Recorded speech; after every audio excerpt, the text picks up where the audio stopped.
Je suis passé chez Soch. Putain, casse-couille mon gars. Hola tout le monde, c'est Adam Filmmaker et c'est une vidéo qui m'a beaucoup été demandée. Aujourd'hui, je vais vous montrer comment je rentre tout ça dans mon sac à dos, ou presque tout.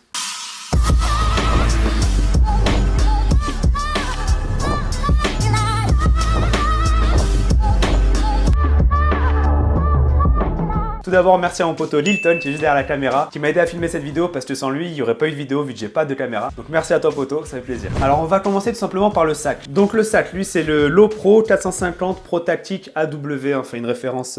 Alors j'adore ce sac pour plusieurs raisons. Tout d'abord parce qu'on peut attacher exactement ce qu'on veut n'importe où sur le sac, c'est un système modulaire. On peut y mettre ce type d'accessoires, des sacoches et tous ces accessoires sont vendus avec le sac. Ensuite le AW de la référence veut dire All Weather, tout simplement parce que au cul du sac, vous avez juste ici une bâche contre les intempéries, vous recouvrez votre sac avec et il peut pleuvoir et pas de souci, votre matos est bien à l'abri. Donc ce sac je l'ai eu pour 200 €, donc oui ça fait cher, mais quand vous voyez tout ce qu'il y a dedans et la valeur surtout de ce qu'il y a dedans, vous vous dites ça vaut le coup d'acheter un sac et d'y mettre vraiment le prix. Quand on part sur un tournage et qu'on n'a pas la voiture juste à côté, c'est toujours top d'avoir un sac bien confortable avec des bonnes sangles larges. Il y a même une ceinture de vente, mais là j'en ai pas eu besoin donc elle est sur le côté. Ce sac je vais passer rapidement dessus, il s'ouvre simplement par l'arrière. Vous le mettez sur son dos, là vous pouvez l'ouvrir. Ça c'est super pratique parce que tout simplement, en général les sacs que vous basculez et que vous ouvrez comme ça, bah non seulement on peut vous piquer vos affaires quand vous êtes par exemple dans le métro ou quoi que ce soit, quelqu'un peut vous ouvrir votre sac par derrière. Et surtout, si vous le posez comme ça sur de la terre, sur du sable, il va se salir et ensuite, cette partie-là que vous mettez sur votre dos, ça va salir vos fringues. Là, on peut le poser comme ça, aucun souci. Et cette surface-là reste propre. Ici, on a une petite sacoche dans laquelle j'ai mis plein d'accessoires, une batterie externe de 20 000 mAh avec toutes sortes de câbles et de chargeurs. Ici, on a une sangle plus un support trépied dans laquelle j'ai mis le GorillaPod. Donc ce trépied je m'en sers essentiellement pour vlogger mais aussi pour accrocher des accessoires, par exemple si je veux déporter un micro, si je veux déporter une lampe torchée, etc. Ça me sert vraiment pour ça, c'est super utile. Celui-là c'est le plus gros modèle, il peut porter franchement largement le poids de ma caméra. De ce côté-là, le truc indispensable à tout réalisateur, c'est le porte-mug. Donc là, on a le 2405, pas de chez Canon, mais de chez Canyam. En fait, c'est un mug à café, tout simplement. Et ça, vraiment, c'est indispensable, en tout cas en ce qui nous concerne, des gros fans de café. Alors, pour l'ouvrir, trois possibilités. Soit le dessus, hop, si on veut choper sa caméra rapidement. Soit par les côtés, ou ce côté-là. Et comme j'ai dit, on l'ouvre surtout par le dos. Donc, plusieurs mousses de renfort, plus une zone de circulation pour l'air. Comme ça, on ne transpire pas, on n'a pas le dos trempé.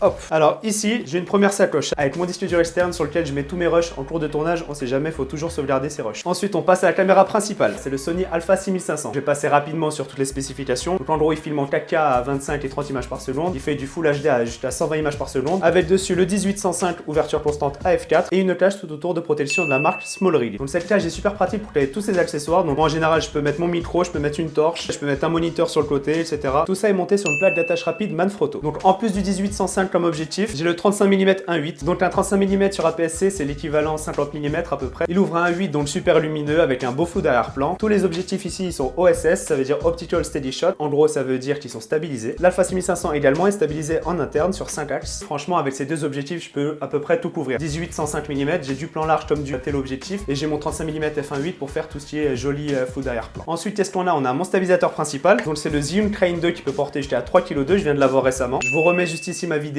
j'ai fait une revue dessus. Juste ici, on a mon moniteur externe, c'est un moniteur 4K avec son câble HDMI. Donc en fait, je l'accroche à mon stabilisateur ou bien sur ma cage comme je vous ai dit tout à l'heure.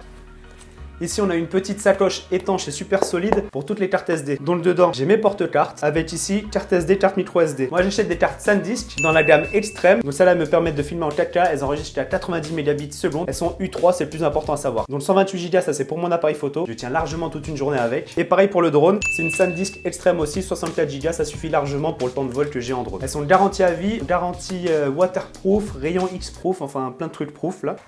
Ici, une petite torche LED. Ça peut dépanner en événementiel quand on manque de lumière. La petite soufflette pour nettoyer les optiques. Ici, on a le Zoom H1, c'est mon enregistreur audio. Donc en fait, il est dans sa sacoche. Ils m'ont fourni avec un petit trépied qui sert tout simplement à le poser. Super important l'audio dans une vidéo. Ici, une petite sacoche avec tout ce qui me sert à accrocher mes accessoires sur mon stabilisateur. Donc on a toutes sortes de fixations, on a ici ce qu'on appelle un Magic Arm en fait, vous le desserrez, vous pouvez l'accrocher dans n'importe quel sens et dès que vous serrez, ça resserre tout en même temps. Ici pour accrocher des accessoires à des barres, etc. ou même au bureau. Ici ma sacoche audio, donc pareil, c'est la marque Lowepro. Et dedans on va retrouver alors le Rode VideoMic Pro. On a un premier micro-cravate de la marque Boya, un deuxième micro-cravate un peu plus long de la marque Audio-Technica. À l'intérieur on a un deuxième étage avec une rallonge de 5 mètres pour déporter mon Rode VideoMic Pro ou n'importe quelle micro-cravate. Donc j'aime bien mettre tout l'audio dans une seule et même sacoche.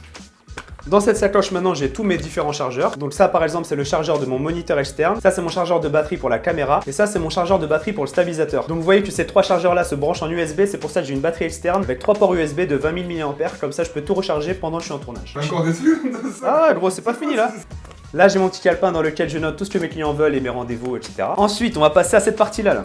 Plein de choses aussi, mais on va vraiment faire rapidement. Alors ici on a petit filtre ND. Alors qu'est-ce que c'est qu'un filtre ND? Je vais pas vous expliquer toute la technologie, mais en gros ce sont des lunettes de soleil pour votre appareil photo. C'est tout simplement pour atténuer la quantité de lumière qui va arriver dans mon capteur. Pareil, ne faites pas les radins sur la qualité de votre filtre ND parce que vous achetez une caméra chère, un objectif cher. Si vous mettez devant un filtre ND à 20 balles, ça sert tout simplement à rien. Donc j'ai pris ce filtre ND de la marque Oya, grand diamètre pour qu'il aille sur tous mes objectifs. Et pour le mettre sur un petit objectif comme mon 35 mm là, je me sers de ces petits anneaux là tout simplement pour descendre en diamètre au lieu d'avoir à acheter 50 filtres ND.